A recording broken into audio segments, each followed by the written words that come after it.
Alright, here it is. It's May 19th, 2013, and I'm going to make a new video. This is a video that I've already tried to make today, that's why I'm kind of laughing. I've already made this video, and it didn't record. So, we're going to give it a shot number 2. I was almost so discouraged that I almost did not give it a second attempt. But, I'm going to go ahead and do it.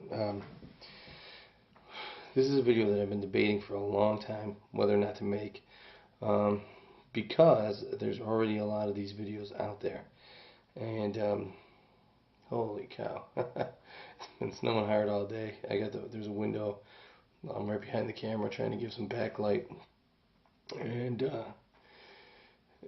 it's just picked up a little bit. On the first video I made, I actually showed the snow falling down, and it wasn't snowing quite this hard at that time. But I have the camera all set up perfect to where I can actually see that it's still recording. And I'm not going to mess with it. Maybe at the end I'll show the snow if it's still coming down that hard. A couple minutes ago it appeared to just be like kind of floating outside the window. It was weird. Anyway, I have today a good friend of mine here is going to be a guest on the show. Not really. Although I do consider it to be a close pal. This video, as you already probably know what it's about because you read the title, is going to be about the Glock 23, and this video will be called specifically King of Glocks, Glock 23. Yes, that's right. I believe this model right here is the king of all Glocks. Yep. That's a bold statement, I know. There's some good ones, I know. I think there's a couple that could possibly be a good argument against this one. And, you know, maybe the Glock 21, maybe the Glock 22, which is the same gun but a little bigger. But I say it's this one. Now, the challenge of making this video for me, you know, I could sit here, I could show you the Glock and tell you all the features and all the great things about it and blah blah blah, but there's a zillion YouTube videos out here that have the exact same thing. What I wanted to do when I made this video was do something hopefully a little different, okay?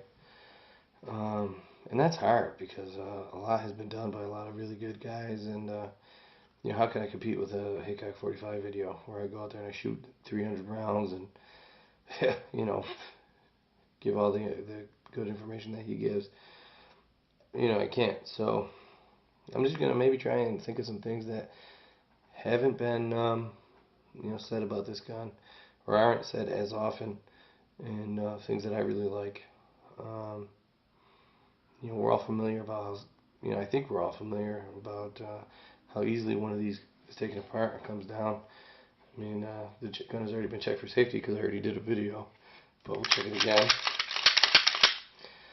And then once it's like that, I just cocked it, so I have to pull the trigger, and then you pull it back slightly and remove. A lot of people don't like these tabs on here. They think these tabs are too short, too small. They replace them with bigger ones. I like the little ones. I think they're out of the way, and they're not hard for me to grab at all. I realized that last time I made this video, my barrel was all dirty. Not from shooting. It's clean from last time I went shooting, but probably some lint from my pocket. Let's see if I can show it. This will work better because actually I might be able to. Last time I was just guessing whether or not you could see the inside of the barrel. So he's got polygonal rifling. That's a different kind of rifling than we usually see. Rifling usually is it's like these square lines cut down the middle. Sometimes they have dots in them, like button rifling. These ones, it's funny looking. It's just different, but it's supposed to be better, except for the fact that you can't use lead bullets. You know, like non-jacketed bullets. You know, and how easy are these to take apart and put together? My hand is kind of shaky today. I don't know what's up with that. I mean, it's like I got some Parkinson's in my future or something. Because really, I'm putting this thing back together. My hand is shaking all over the place. That is not usual. It does not usually do that. And I'm laughing about it. And you just stick it back on there. And that's it. And then I'll pull it again. Alright. So if you ever see the trigger rearward on one of these, you know that it's cocked. You know that it's not cocked. You know that it's been fired. Because the trigger on these is not spring loaded like it is on some guns. Okay. On a lot of guns, you shoot them, you shoot them, bang, and then the trigger will spring forward, but it won't have like any weight on it unless you cock the gun again. Or if it's like a double action gun with, man, it's snowing hard. If it's a double action gun with double strike capability, it'll actually, you'll be able to just fire that hammer off. The trigger, you pull the trigger, the hammer will come back every time, and it'll be underweight. Or a lot of triggers, it'll look like it's cocked, but there just won't be any weight on the trigger. That's how the LCP is. And this one's not like that. The trigger return spring is essentially your recoil spring, because what brings that trigger forward is when the slide comes back and it catches that trigger, and then it pulls that trigger with it. See that? So that slide comes back, catches that trigger, and it goes forward. And what I like about the Glock is that the slide does not have to come back very far to reset that trigger. So if you have a weak round or something like that, but it manages to eject, but it maybe doesn't fill the slide all the way back, this thing only has to go back about that far. Wait, no, not that far. That far. So you hear that noise? To grab that trigger, and it's got it, and you're ready to go. Another thing I don't see a lot of videos on is how great the reset is on these Glock triggers. Okay? And mine is very crisp too. I don't know if they're always like that. Mine is very crisp. Watch this, okay? When you take up this, that's not like take up, like it's not a bad trigger. What that is that's the Glock Safe Action trigger working. What this just did in this movement was it just disengaged my drop safety. It just disengaged my firing pin block. Okay, so now the firing pin is free. Now the rest of it, I'm going to release that firing pin, that striker. See how crisp that was? And there was some movement after it broke, but that movement is after it broke, not before it broke. Bam, it's just crisp. I love it. Man, I didn't do anything to it. It's a little heavy, but I like it for carry that way. Okay, another thing. Oh yeah, I was talking about the reset first. The reset. Okay, so now it's back. Now check this out. Okay, so you just fired around, let's say, and then bam, it just reset. See that? My finger didn't even have to barely move. Look at that. Bam. Bam. Now why is that important? Well, let's say I was trying to rapid fire. My finger only has to go like, bam, bam, bam, bam, bam, bam, bam, bam, bam, bam. You can train your finger to do that, and speed shooters do. Only to move the amount of distance to that trigger resets where you're not over moving. A lot of people, and you see this, I see this actually in YouTube videos all the time with shooters, and they'll rapid fire, and they go like this. They go something like this. And they're pulling their trigger. First of all, how are you getting any accuracy? Slapping your trigger like this. I see it a lot. Actually, I remember I was watching Sons of Guns, and the daughter, I forget her name, but the daughter on Sons of Guns, she's testing like one of those AKs that they made, like her blue AK, and she's like, and she's test firing the gun, and I'm like, you're supposed to be an expert on this, and look at that finger coming out of that trigger guard every single time. I couldn't believe it. I was just like, wow, what you really want it to come forward like this, bam, bam, bam, like just a limited amount, Of course you want to be smooth. I'm, all upside down, I'm probably jerking the heck out of it, I'm sure, but, I'm also trying to simulate speed shooting as well. So that's the one thing. Another thing that I never seen addressed in a video, and I was always curious about this before I ever had one, was how does the safety work? That little safety tab, how does that work? I always wanted to know. Because we know that without pressing this that you can't press the rest of the trigger. So I want to know, was it like a mechanical thing? Like this was, this little piece here was connected maybe to some linkage in here, you know, like in here, that like there was some kind of bar that was in place, and then you push this and it moved the bar and it freed the whole thing up. You know, and it was much more simple than anything I was thinking of, which at first I was a little disappointed in. But in the long run, you know, obviously I appreciate it because simple is good, because simple usually doesn't break. Okay, so when you try to pull the trigger, see, I'm gonna push the trigger back without pushing this little center tab. See the little center tab in there?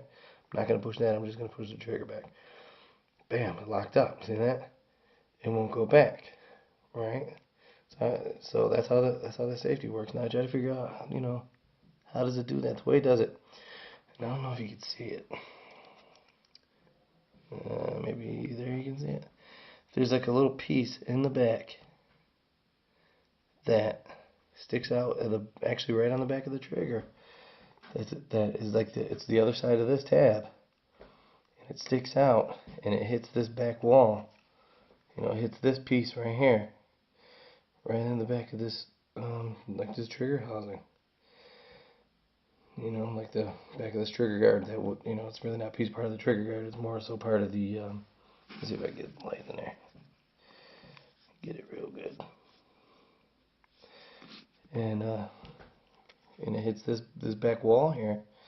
It just keeps it from you know, moving back, because there's no hole there. There's no cutout there for it to go back into the frame. So it just stops. It's really that simple.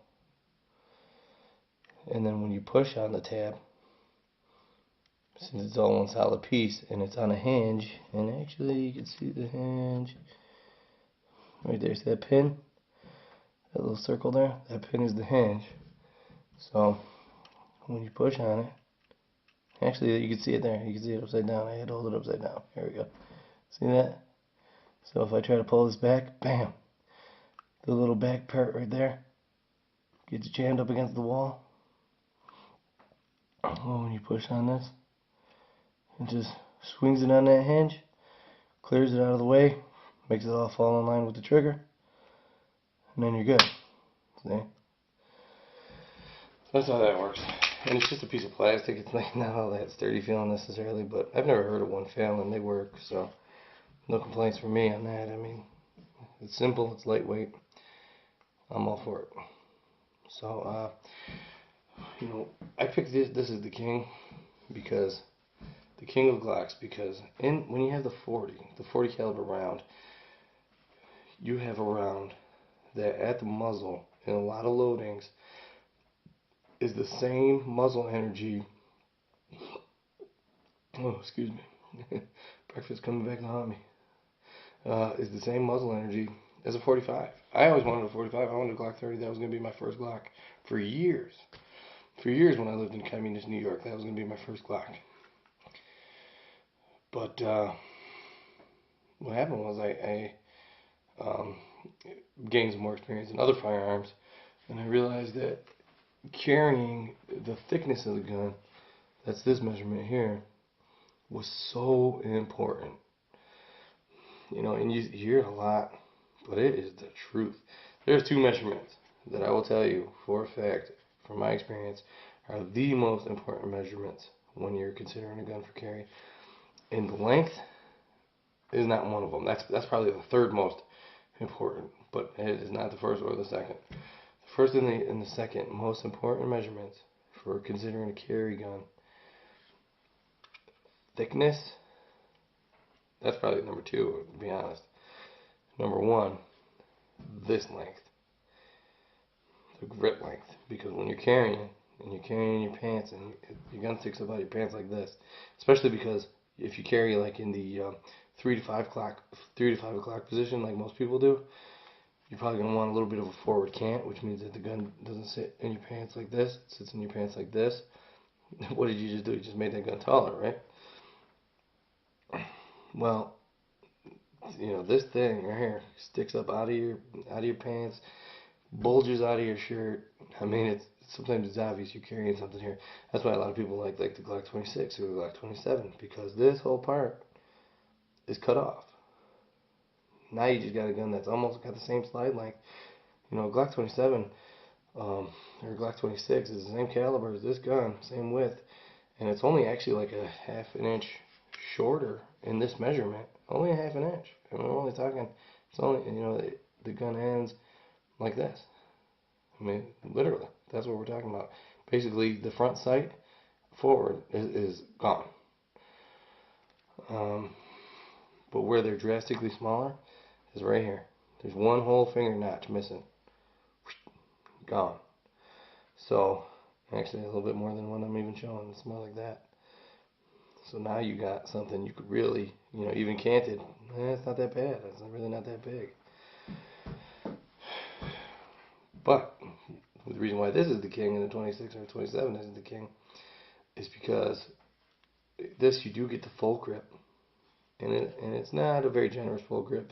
With my fat fingers, it couldn't be any smaller. If it was any smaller, it wouldn't fit. But it is a full grip. It's a big gun. It's a full-size gun. They call it a compact. I call it a full-size. I call the full-size models the 21, the 22, the 17. I call those large. And then the competition models are extra large. This is full-size. You know, you have, you know, it's just very shootable. And for me, you know, this is the best package you get. You know, this is the king. You know, the 27 then is probably the prince. You know, this is the king. The 27 is the prince. Why not the 22? You know, the 22 is even bigger. But I think with the 22, it's unnecessarily bigger. You know, you already have the full finger grip. You know, unless you've got some real monster hands, you don't need a bigger grip than this. You know, I shouldn't really tell people what they need, right? Get enough from that from our politicians right now. You know, you don't need a bigger grip than this, and that's true. You know, for anybody who's got at least the size of my hands aren't particularly long, but they're fat. You know, and you get 13 rounds with this. You get 13 in the magazine, 1 in the chamber. That's 14 rounds. You know, that's as many as you're going to get with the Glock 21, and it's a smaller gun. It's a lot smaller gun because it's not as fat either. Them 45 caliber Glocks are a 1/4 inch thicker. So I guess what I'm saying, to make a long story short, for the size, the weight, and the power that you get, this is the best combination. This is as good as it gets. The 27, or I guess you could go into the 357 models, 357 SIG models, and I'm neglecting those. Yes, I am. So I'm neglecting the 357 SIG models. I know. They don't appeal to me. They are more powerful, but they don't appeal to me at all. I think this is your best bet right here. And I chose the Gen 3 model at the time that I bought this. The Gen 4s were available at the time that I bought this, but it was around the end of the, you know, it was just as that, the whole thing where the Gen 4s were having problems with their springs, and I don't know how much of that was actually really going on, but this was right at the end of that, and I didn't want to take a chance and maybe get one that had been on like the dealer shelf with a bad spring in it, you know, for a while. You know, maybe it had been in the gun store and nobody had bought it. The dealer didn't send it back or whatever it is they were supposed to do, and then I end up with a bad spring and I have to deal with the problem. I just wanted one that was ready to go. I actually prefer the safeties on these. I think that they're huge safeties on the Gen 4s. I think that they're overly big. I don't like them. I've gotten a little more used to them now, but I really didn't like them at first. And this grip fits me, so I didn't feel like the exchangeable back strap thing was something that I really needed. And this one was like $50 cheaper.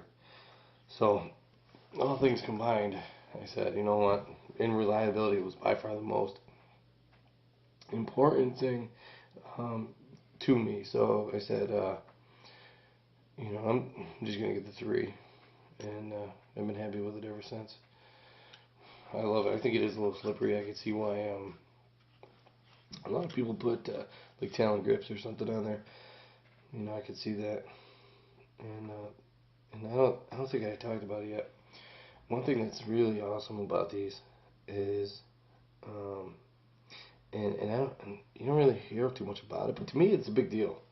I hate when I buy a gun, a new gun, and I get it home and I shoot 300 rounds through it, and then it looks like it's like 4 months old. You know, it looks like it's 2 years old or something. You know, the barrel is, you know, all the bluing is coming off the barrel, and sometimes nowadays you get guns that are actually painted. A lot of the paint is coming off. You know, I hope you're not buying guns that are painted, but it happens. I don't know what kind of finish is on my Ruger 1022, but it's not bluing. I know that. But you get a gun that's, you know, you shoot it like 2 times, and it like you know, it just looks terrible. You know, you know, right here is all, you know, right here is all worn out. It's all the silver showing. It makes you almost like, oh, I'm sorry, probably going off camera here. Right here is all worn, you know, and the side is all worn.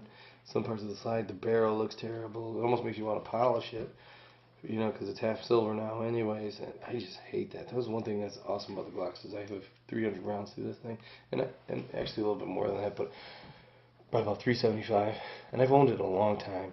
The reason I don't have that many rounds to it is because of one with for the past few months, rounds are hard to come by, but also with it being a Glock, I almost have the attitude like I don't really need to fire this thing a zillion times. I just know it's gonna work. You know, I haven't had any problems.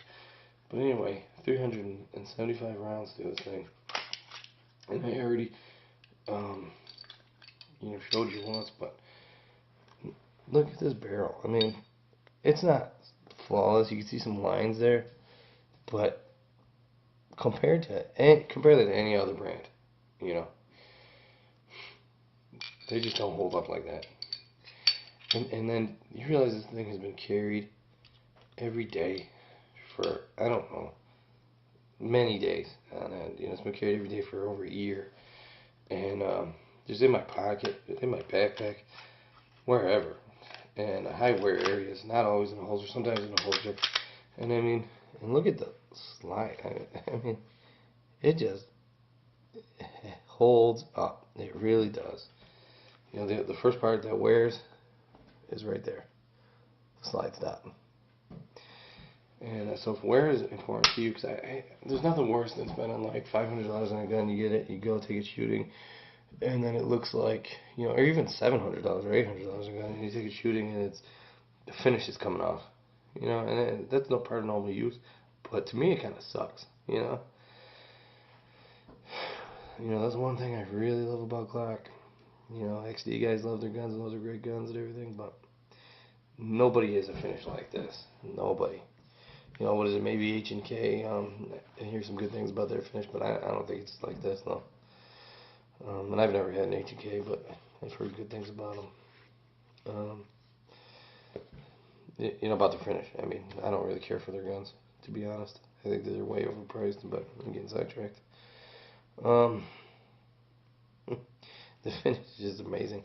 It will get holster wear, though. That's the only thing that I've really seen wear on it. It's carrying it in my pocket or something like that. But this is a big ass pocket gun, isn't it? But you know what? It fits in my pocket.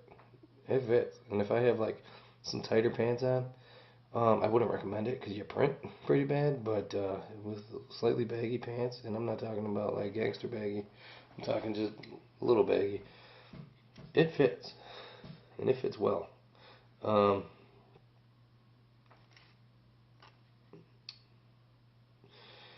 else was I gonna say? I got sidetracked because I don't know, I just zoned out for a second there.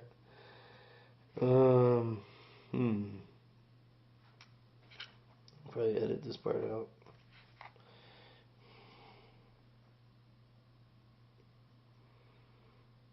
I don't know if here's the 40 round. And you know, 40 is a pretty big ass round. You know, it really is. This is a Winchester PDX one. Supreme Elite, bonded. Yeah, that's a pretty big round. Like I said, same muzzle energy as is a 230 grain 45. You know, thereabout. I know some people probably argue with me about that, but pretty damn close. And then and actually the 160, this is 180 grain, but the 165 grains. Actually, no, I think this one is 165 grain. My other PDX ones are 180s, but I believe these are 160s. The 160s actually have more muzzle energy. They're lighter, they come out faster, but they lose more energy sooner. But this will get holster wear. I don't know if I got sidetracked or if I've ever finished that, but one thing that will happen with these is you will get, the leather will wear on it. If you have a leather holster and it just rubs as you walk, you'll get like the little corners will fade and stuff like that. But other than that, I did manage to scratch this one in a couple places. But for as many times as I've dropped it or done stupid things with it, 2 scratches is amazing. If you have the multiple backstrap system, what it does is the one stupid thing I thought about Glocks is that they have this hole right here and a hole right here, and it's for a lanyard. You could put a lanyard on this here, and you know, I guess in some situations that might be something you want to do, but I just I don't know. It's just kind of funny to me. I'm pointing the gun on myself. We have been safety checked. It is weird though, getting on like this side of the muzzle. You know, even though it's pointing at my shoulder, it's just weird. I don't know. Never a good idea. Don't do that. Anyways, this plug here, you have to buy that. That doesn't come with the gun, and they don't even factory make one. You have to buy one from an aftermarket company, and it goes in there, and then it uses that lanyard hole to snap in there. That's stupid. But what the multiple backstrap system does is it takes this hole, and the optional size is like this, it comes with the smallest size as the frame. Basically, the frame is the smallest size, is what I'm trying to say. And then it'll have like a backstrap that's like 2 millimeters thick, and then the bottom of the backstrap hooks onto this hole. It has like a little piece of plastic that comes up, grabs the bottom of this hole. Then you press it down over the back here. The Gen 4s come with a punch to punch this hole out. And then you punch that hole out. I mean this pin out. You put it on there. They give you a longer pin that goes in with the back straps. You put the longer pin in, and that pin secures it. So it's like hooked here with like a little bit of plastic, and then it's pinned here, and then that's how your back straps go on. And the Gen 4s, I do prefer the Gen 4, the rough textured frame of the Gen 4, which actually they had some rough textured frame Gen 3s as well. I don't know if you're aware of that. Those did exist. Kind of out of it. I did this video the first time, and I did it pretty good. It was all off the top of my head. I didn't have any notes or anything. And then I realized the whole thing didn't record. And then I feel like a little out of it. I'm trying to remember what was part of this video and what was part of that video, and try not to say anything twice. I do like the square. I hate rounded trigger guards. I hate them with a passion. I don't shoot with my finger here. I shoot with a grip something like this. You can see that, but I hate rounded ones anyways. I think that they're ugly. People are like, well, it won't snag. I don't know, I just don't like it. Yeah, this one might snag, but I still prefer it. Well, I guess that's about it, but this is my choice. This, to me, is the king of all Glocks. And the only other ones that even have an argument in my book is the 21 and the 22, which that's the full-size 45, which I think is too big, and the full-size 40, which I think is unnecessarily big. But with the 22, you do get more rounds. Yeah. Nice, isn't it? There's my cars.